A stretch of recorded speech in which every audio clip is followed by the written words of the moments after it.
Le deuxième point donc, l'histoire de Joseph, la réussite d'un migrant. L'histoire de Joseph est un récit pro-migration, né sous la plume de la diaspora égyptienne et qui vise à légitimer un judaïsme extraterritorial. On peut être bon juif, investi de l'Esprit de Dieu et comblé de bénédictions divines tout en étant en dehors du pays. En suivant le récit de près, nous n'allons pas lire le récit, on le connaît par cœur, on constate que le succès de ce rêveur, la transformation de son statut d'esclave à celui d'un citoyen de premier rang, ministre de l'Agriculture et du Commerce, vient de sa crainte de Dieu. Quand la femme de Potiphar a voulu le séduire, il a résisté parce qu'il craignait Dieu. Donc, sa crainte de Dieu et le respect des normes de l'hospitalité. Son pseudo-ancêtre Abraham a été reconduit à la frontière à cause de sa ruse et, on pourrait dire, de sa malhonnêteté.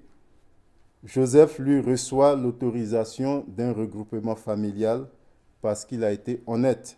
Il fait venir son père et ses frères. Il a épargné aussi l'Égypte de la famine. À l'arrière-fond de ce roman se trouve une controverse autour de l'identité du peuple de l'Alliance. Pour un certain courant du judaïsme de l'époque, c'est la terre d'Israël qui définit l'identité du peuple. Pour un autre, plutôt universaliste, comme on le voit dans le roman de Joseph, c'est la loi qui forge l'appartenance au peuple. Donc, on est juif, on est israélite, si on obéit à la loi. Pour d'autres, c'est la terre qui définit l'identité. Dans un esprit d'ouverture, Joseph épousera une Égyptienne. Okay? Donc, on voit vraiment une intégration dans le roman, une ouverture aux autres. Dans ce courant théologique, on retrouve l'injonction ou l'ordre de Jérémie dans sa lettre aux exilés, aux déportés à Babylone. Et voilà ce qu'il dit, c'est Jérémie 29.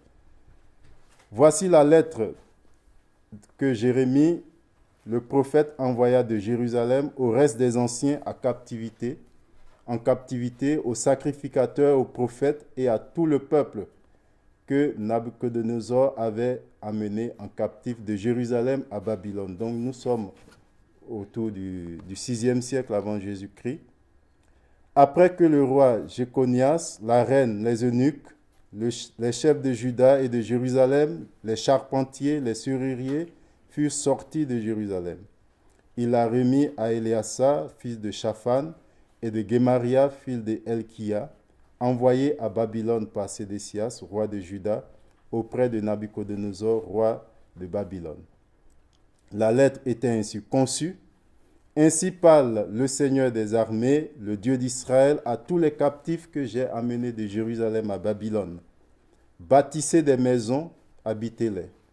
Plantez des jardins et mangez-en les fruits. Prenez des femmes et engendrez des fils et des filles. Multipliez là où vous êtes et ne diminuez pas. Recherchez le bien de la ville où je vous ai mené en captivité. Priez le Seigneur en sa faveur, parce que votre bonheur dépend de son bonheur. Car ainsi parle le Seigneur des armées, le Dieu d'Israël, ne vous laissez pas tromper par vos prophètes qui sont au milieu de vous, et par vos devins, n'écoutez pas vos songeurs dont vous provoquez les songes. Donc, dans cette lettre, ça va? Dans cette lettre, on voit que Jérémie est en train de dire aux gens, restez là où vous êtes. Vous êtes en dehors de la terre. Le Seigneur est partout. La situation de migrants est une situation qui convient très bien à l'alliance que Dieu a conclue. Donc on a une ouverture, une vision universaliste du peuple de Dieu. À la même époque, on voit d'autres courants qui ne partagent pas cette idée.